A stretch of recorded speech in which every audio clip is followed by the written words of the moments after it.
नमस्कार दोस्तों, स्वागत है आपका आर की क्लासेस में 17वीं बीपीएससी के लिए। आज का जो अपना टॉपिक होने वाला है, ये टॉपिक है स्वतंत्रता आंदोलन में बिहार की महिलाओं की भूमिका या उनका योगदान। इस पे बात करेंगे। तो चलिए शुरू करते हैं। शुरू करने से पहले यदि आप चैनल पर नए हैं तो चैनल को सब्सक्राइब कर लें, पास वाले बेल आइकन को जरूर दबा दें। बाकी इसका पीडीएफ आपको टेलीग्राम चैनल पर मिल जाएगा, जिसका लिंक जो है डिस्क्रिप्शन में दिया हुआ है। इस तरह के वीडियोस को आप देख करके आप क्विक रिवीजन कर सकते हैं किसी और काम को करते वक्त, या अगर आपको लगता है कि कुछ पॉइंट जो है इम्पोर्टेंट है तो आप उसको अपने नोट्स में भी शामिल कर सकते हैं। कहता है कि बिहार की महिलाओं ने स्वतंत्रता आंदोलन में अपना महत्वपूर्ण योगदान दिया है। इस आंदोलन में महिलाओं ने पुरुषों के साथ कंधे से कंधा मिलाकर अंग्रेजों के विरुद्ध लड़ाई लड़ी है। वैसे तो 1857 के प्रथम स्वतंत्रता संग्राम के बाद से महिलाओं ने भी अंग्रेजों से लोहा लेना शुरू कर दिया था, लेकिन 1885 में भारतीय राष्ट्रीय कांग्रेस की स्थापना के बाद महिलाओं को ब्रिटिशों के खिलाफ एक मंच मिला।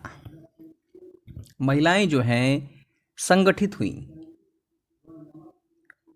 जिन महिलाओं में क्षमता थी वो आगे आईं और उन महिलाओं ने अन्य महिलाओं को भी आंदोलन हेतु प्रेरित किया। महिलाओं ने जहां अपनी कुर्बानियां देकर इतिहास रचा, वहीं वह ब्रिटिशों के लिए बड़ी बड़ी मुसीबतें भी खड़ी करती रहीं। कहता है कि राष्ट्रपिता महात्मा गांधी ने सन 1917 ईस्वी में बिहार आगमन के साथ ही आंदोलन में महिलाओं की भागीदारी में तेजी आई। चंपारण सत्याग्रह के दौरान जब गांधी जी बिहार आए थे तो इस समय जो है कई सारी बिहार की महिलाओं ने आंदोलन में बढ़ चढ़ करके हिस्सा लिया। बात करें कस्तूरबा गांधी, राधिका देवी, सरला देवी, सुनीति देवी, प्रभावती देवी, राजवंशी देवी जैसी वीरांगनाओं की प्रेरणा से संपूर्ण बिहार की महिलाओं में आज़ादी की लहर दौड़ गई। कहता है 1921-22 के असहयोग आंदोलन में कई महिलाओं ने अपनी महत्वपूर्ण भूमिका निभाई है। बात करें इनमें अमला मुखर्जी एवं कादम्बिनी गांगुली की सक्रिय भूमिका रही थी असहयोग आंदोलन के दौरान। 1921 में असहयोग आंदोलन के दौरान सरला देवी ने बिहार के छात्रों से सरकारी स्कूल और कॉलेज छोड़ने का आह्वान किया था। सावित्री देवी के नेतृत्व में प्रिंस ऑफ वेल्स के भारत आगमन के दौरान होने वाले समारोह का बहिष्कार भी किया गया था, सरला सावित्री देवी के नेतृत्व में। ध्यान रखना है। कहता है स्वतंत्रता आंदोलन के दिनों में पटना की श्रीमती सीसी दास और श्रीमती उर्मिला देवी ने चरखा एवं अन्य स्वदेशी वस्तुओं के प्रचार प्रसार में भाग लिया। देशबंधु स्मारक कोष के लिए धन संग्रह करने हेतु 1921 में गांधी जी बिहार पधारे, तब बिहार की महिलाओं ने अपने शरीर से आभूषण तक को जो है उतार करके दान कर दिया था देशबंधु स्मारक कोष में फंड जमा करने के लिए। कहता है कि श्रीमती प्रभावती देवी जो कि जयप्रकाश नारायण की पत्नी थीं, उन्होंने गांधी जी के साथ वे यात्रा करने वाली पहली महिलाओं में अग्रणी थी।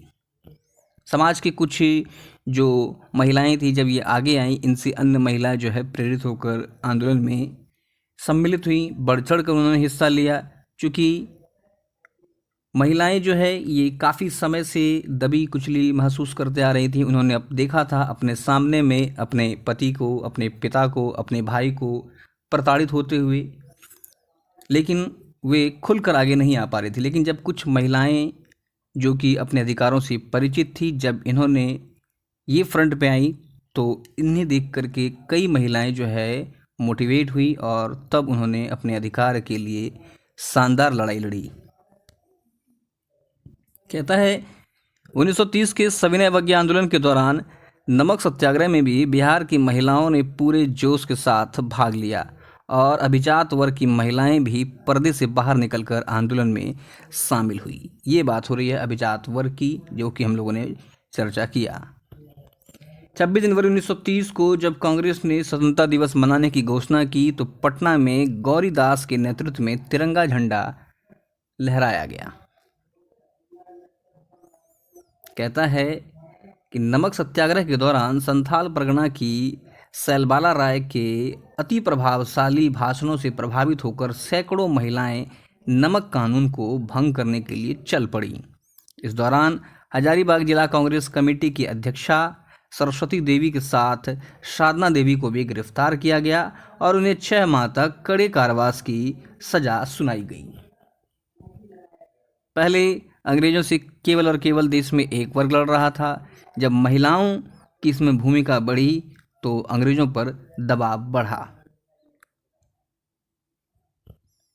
आगे कहता है, मीरा देवी सत्याग्रह के दौरान गिरफ्तार होने वाली तीसरी बिहारी महिला थी, जो कि गिरिडीह की रहने वाली थी। गिरिडीह वर्तमान झारखंड में है। विंध्यवासिनी देवी तथा श्रीमती हसन इमाम के नेतृत्व में पटना में महिलाओं ने विदेशी वस्त्रों की दुकान के सामने धरना प्रदर्शन को सफल बनाया। उन्होंने खास करके अगर बात करें तो शराब की दुकानों पर भी धरना दिया था। आंदोलन इतना तीव्र था कि पटना के तत्कालीन जिलाधीश को भारी संख्या में महिला पुलिस बल की बहाली करनी पड़ी उन महिलाओं से मुकाबला करने के लिए, ताकि वहां शांति व्यवस्था स्थापित की जा सके। तो आप आंदोलन का लेवल और उसका प्रभाव समझ सकते हैं। कहता है, श्रीमती शाह मोहम्मद जुबैर मुंगेर की एक बड़े घराने की मुस्लिम महिला थी, जिन्होंने आंदोलन में भाग लिया। पटना में संपन्न एक सभा में लगभग 3000 महिलाओं ने भाग लिया। और जब ऐसी महिलाएं जो कि काफ़ी इन्फ्लुएंस हो, मतलब जिनका इन्फ्लुएंस हो सोसाइटी पर, वो जब आगे आती हैं तो उनसे प्रभावित होकर आम लोग भी इसमें शामिल होते हैं। कहता है कि राम स्वरूप देवी जो एक क्रांतिकारी महिला थी, इन्होंने महिलाओं से कहा, जागो बहन उठो, जब देश पर संकट आ पड़ा है तो हमें घर में रहना शोभा नहीं देता। लेकिन 1931 में उन्हें गिरफ्तार कर लिया गया और जेल में बंद कर दिया गया। साधना देवी ने संथाल परगना जिले में नेतृत्व संभाला था। संथाल परगना में महिलाओं के साथ छोटे छोटे बच्चों ने भी धरना कार्यक्रम में भाग लिया। पुरुषों की जो आंदोलन प्रक्रिया थी उसी को फॉलो करते हुए महिलाओं ने भी धरना प्रदर्शन, बहिष्कार इत्यादि कई सारी लड़ाइयाँ लड़ी। और जब महिलाएं इसमें शामिल हुई तो बच्चे भी इसमें शामिल होने लगे। गया की चंद्रावती देवी को चौकीदारी कर के विरोध में गिरफ्तार किया गया। आगे कहता है कि सरदार भगत सिंह, राजगुरु और सुखदेव को 23 मार्च 1931 को फांसी दी गई, जिसके विरोध में आरा में एक विशाल सभा का आयोजन हुआ। इसकी अध्यक्षता जो है, इस सभा की अध्यक्षता कुसुम कुमारी देवी ने किया था। इसके अलावा गांधी जी एवं अन्य प्रमुख नेताओं को 4 जनवरी 1932 को जब गिरफ्तार कर लिया गया था, लेकिन फिर भी बिहार में हड़तालों और प्रदर्शनों का सिलसिला चलता रहा। 4 जनवरी 1933 को बिहार में गांधी जी की गिरफ्तारी दिवस को मनाया गया। पटना में डॉक्टर राजेंद्र प्रसाद की पत्नी राजवंशी देवी तथा चंद्रावती देवी सहित 7 महिलाओं को 26 जनवरी को स्वतंत्रता दिवस मनाने के आरोप में गिरफ्तार कर लिया गया। चंद्रावती देवी तथा राजवंशी देवी को 1.5 वर्ष का कारावास भी दिया गया था। हालांकि महिलाएं काफ़ी जो है तीव्र गति से आंदोलन कर रही थी और इनके दमन भी किए जा रहे थे, किंतु महिलाएं जब आगे बढ़ी, आंदोलन में भाग लेना शुरू कर दिया, तब इन्हें दमन की कोई प्रभा नहीं रही। यह आंदोलन उनके द्वारा दिन प्रतिदिन बढ़ता ही गया। महात्मा गांधी द्वारा जब अंग्रेजों के विरुद्ध 1941 ईस्वी में सांप्रदायिक तत्वों को प्रश्रय देने के विरोध में सत्याग्रह किया गया था, तो इसका प्रभाव जो है बिहार में भी देखा गया है। और बिहार की महिलाओं ने इसके समर्थन में सत्याग्रह आंदोलन प्रारंभ कर दिया। इस सत्याग्रह के दौरान कई महिलाओं को गिरफ्तार किया गया। कहता है कि बिहार में जगत रानी देवी, प्रियवदा देवी, जानकी देवी को गिरफ्तार किया गया था इस सत्याग्रह के दौरान, और इन सत्याग्रहियों को 4-4 महीने तक का कारावास भी दिया गया था। लेकिन जब महिलाओं में क्रांति का जुनून सवार हो गया तो ये कारावास उनको पीछे नहीं कर सकता था। 1942 की अगस्त क्रांति भारत छोड़ो आंदोलन में बिहार की महिलाओं की, खासकर चरखा समिति के सदस्यों का महत्वपूर्ण योगदान रहा है।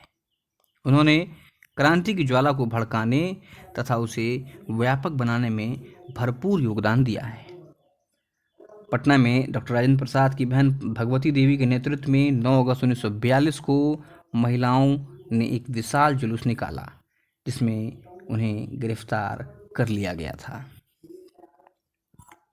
भागलपुर की माया देवी को पुलिस द्वारा गिरफ्तार कर लिया। गोविंदपुर गांव के नरसिंह गोप की पत्नी जिरियावती ने 16 सिपाहियों को गोली मार करके हत्या कर दी। तो आंदोलन का आप अंदाज़ा लगा सकते हैं कि महिलाओं की क्या महत्वपूर्ण भूमिका रही थी, या महिलाएं कितनी जो है प्रताड़ित थीं, और उसका ये रूप बताता है कि कितनी समस्याओं में उन्होंने अपनी लाइफ को बिताया, और जब वे आगे आईं तो बेहतरीन तरीके से आगे आईं। 19 अगस्त 1942 को छपरा में एक विशाल जनसभा हुई, जिसकी अध्यक्षता शांति देवी के द्वारा किया गया। छपरा जिले के दिघवारा प्रखंड पर तिरंगा झंडा फहराने के आरोप में 2 बहन शारदा एवं सरस्वती को गिरफ्तार कर लिया गया और कारावास की सजा सुनाई गई। प्रेमा देवी और जाम्बती देवी के नेतृत्व में 19 अगस्त 1942 को दुमका में एक विशाल जुलूस निकाला गया। हालांकि पुलिस द्वारा इन महिलाओं को गिरफ्तार कर लिया गया। प्यारी देवी, जो कि गया जिले की मोहम्मदपुर गांव की रहने वाली थी, इनको आंदोलन में भाग लेने के कारण पुलिस द्वारा गिरफ्तार करके जेल भेज दिया गया। शाहबाद जिले के शिवगोपाल दुसाद की पत्नी अकली देवी की 15 अगस्त 1942 को अंग्रेजी सिपाहियों की गोली से मृत्यु भी हो गई थी। तो महिलाएं जो हैं इस कदर आंदोलन में शामिल हो गई थीं कि मरने मारने तक के लिए तैयार हो चुकी थीं। कहता है कि वैशाली के बैकुंठ शुक्ल की पत्नी राधिका देवी एवं किशोरी प्रसन्न सिंह की पत्नी सुनीति देवी ने पुरुषों के भेष में मीलों साइकिल सवारी कर लोगों को जन जागरण पैदा किया, जिससे अंग्रेजी हुकूमत की नींद उड़ गई। ये आम जनों को मोटिवेट करती थी, उन्हें आंदोलन में भाग लेने के लिए जो है उन्हें बताती थी कि अगर आप आंदोलन में भाग नहीं लेते हैं तो इससे आपको कितना नुकसान है। तो आम जन के बीच जाकर जो है कुछ महिलाओं ने लोगों को मोटिवेट किया, और एक ऐसा बिल्डअप बना जो कि इतना देर से हम लोग पढ़ ही रहे हैं कि कहाँ पर किस तरह से महिलाओं की भागीदारी रही है। इसी तरह वैशाली के ही शहीद फुलेना प्रसाद की पत्नी तारा देवी, विंदा देवी, कहलगांव भागलपुर की रामस्वरूप देवी, मुजफ्फरपुर की भवानी मेहरोत्रा, शाहबाद की फूल कुमारी, मुंगेर की संपत्तियां देवी, पटना की सुधा कुमारी शर्मा आदि महिलाओं ने स्वतंत्रता संग्राम में अद्वितीय बलिदान दिया। कहता है कि दानापुर में 27 अप्रैल 1943 को अंग्रेजों के खिलाफ जुलूस निकालने के कारण मनोरमा देवी, रामप्यारी देवी, चंद्रमणि देवी, बिंदा देवी, शैल कुमारी आदि को 3 महीनों के कारावास की सजा सुनाई गई। 1942 में भारत छोड़ो आंदोलन के दौरान अनेक महिलाओं की पुलिस की गोलियां जो है, ये महिलाएं इन गोलियों की शिकार हुई। इनमें प्रमुख है मुंगेर के गांव की रोहियार की कुमारी धुतरी देवी, छोड़मारा गांव की विराजी मधियाइन, पटना जिले की बेलची गांव के सुखदेव शर्मा की पुत्री सुधा शर्मा आदि। ये सभी जो हैं 1942 अगस्त क्रांति के दौरान इन्होंने जो है इन्हें अंग्रेज़ों के द्वारा गोली मारी गई और ये शहीद हुई। बिहार की अन्य अत्यंत चर्चित नेत्रियां थीं उषा रानी मुखर्जी एवं शारदा देवी। इस तरह बिहार की महिलाएं आवश्यकता पड़ने पर पर्दे से निकलकर राष्ट्रीय आंदोलन में पुरुषों के साथ साथ कदम से कदम मिलाती हुई आगे बढ़ीं और अपने लक्ष्य में कामयाब रहीं। उन्होंने यह सिद्ध कर दिया कि महिलाएं जो हैं अबला नहीं हैं, बिल्कुल भी नहीं है। जब वह घर संभाल सकती है तो ज़रूरत पड़ने पर देश के लिए लड़ भी सकती है, और ऐसा उन्होंने करके भी दिखाया है। अतः महिलाओं को उचित स्थान और सम्मान देना लोगों का कर्तव्य बनता है, बिल्कुल बनता है। तो इसमें आपको ध्यान में रखना है कि बहुत सारे नाम इसमें आए हैं और इन नामों का किन किन घटनाक्रम से संबंध है, ये ध्यान में रखना इम्पोर्टेंट है। तो चलिए मिलते हैं अगले लेक्चर में, तब तक के लिए जय हिंद।